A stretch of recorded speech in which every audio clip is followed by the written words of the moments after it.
We take the honor to invite back all of those that have left the party. Please come and lead us. Doesn't matter where you want to occupy. Come. All positions are vacant for the next leadership. Come and we lead this thing.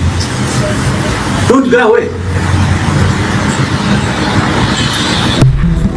Our president is proud that he is a member of parliament and that those that didn't win their positions of authority are veranda politicians. So let us commence a veranda politicians fraternity, because his leadership is a style that is a full industry that produces veranda politicians. The Democratic Party would win a national election and it gets rigged out. Now it has 6 MPs in one district. So who has caused it to be a veranda, in an industry for veranda politicians? So we want a party that goes back to its own people. DP was a homestead-based party. It was a door-to-door party. It was a party based in homes. That is why it never even had a constructed headquarters. The headquarters of the Democratic Party were buttressed in people's hearts, in the hearts of the members.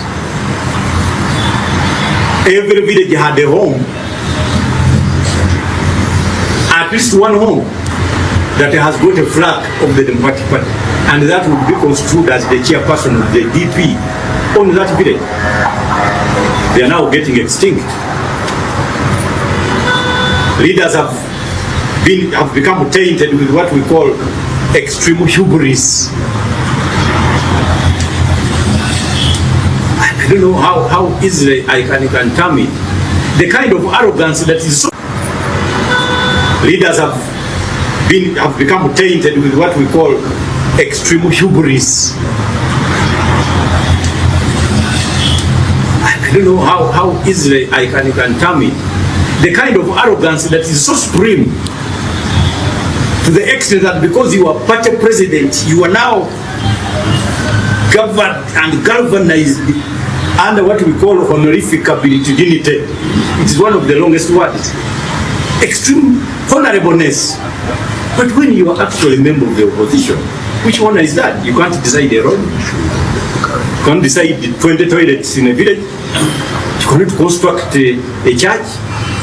You think you have power. That is illusory. It is delusional grandeur. Now nobody wakes up thinking about the Democratic Party as a political force. We have to get. So people are suggesting, because we know the predatory nature of the NRM. For them, when they are discussing with you, they are reading. They invite you in order for them to solve their problems. That is the NRM.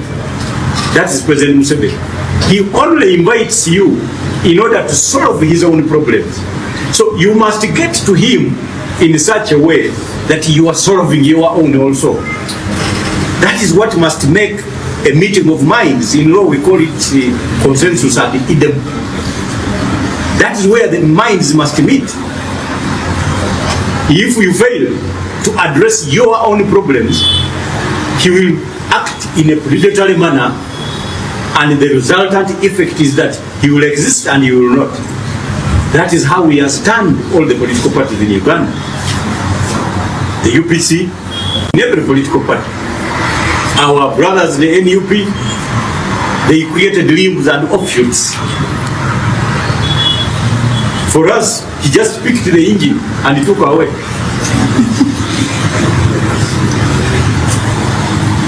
He's not using it. He has no vehicle to insert it in. So we have a car without the engine. Now people are saying, what do we do? Should we look forward to getting back the engine or we get a new one? Those are the consultations that we are going to hold from the country. People want an engine to move. Members of DP have got aspirations to lead this country. We want to lead because we have opinions on how the country must change. It is not the time for us to park the DP vehicle and start walking. Our president, we don't know what has become of him. He's now a crusader against means of transport. Rolls Royce, what? You know, Unless I am stupid, I don't think the Anita Mong is being removed from office because of a Rolls Royce. It is not true. And I don't want my president to also be fooled. They are fundamental mistakes that she has committed against her own party. Otherwise, in Kenya, members of parliament have choppers. In fact, I can't promise that I will not have one during these coming 5 years. No, it is a means of transport. If you have got aspirations, you must have aspirations to run at a speedy pace in order to achieve them. It's not true. What does it take to buy a chopper? But it doesn't matter. You know he's serving his last term. You can tell when a monkey is about to die because every tree now becomes slippery. That is one of the objective conditions that usually present themselves. We shall move unconcernedly. The objective of the fighter is not to die for his country. Nobody should deceive you. My objective is not to die for the party. No. My objective is for the bastards to die for our own party. That is my objective of war. For the wrong ones to die so that the party lives. Not for me to die. I will die for my country, I will die for my party. Those are statements by those that have never tasted war. I am not one of them. War is intended to make sure that the bastards die for the country so that you live to give it the leadership based on the aspirations that you feel are fit and proper for the illumination and establishment of the El Dorado for that particular country. Sometimes they give them medals as heroes.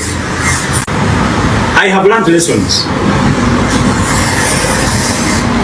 I have learned my lessons as Mbidde. You know, when you trust somebody without question for long, there are two results that you will get. And this is the position that members of the Democratic Party find themselves in. When you trust somebody without question for too long, there are two things, either of the two things that you will get. One, you either get a person for life or a lesson for life. When you trust a person for so long without question, there are two results. You either get a person for life or a lesson for a life. We have had our lesson. We are now stepping forward to make new mistakes. And that is the prayer that we are making before the population.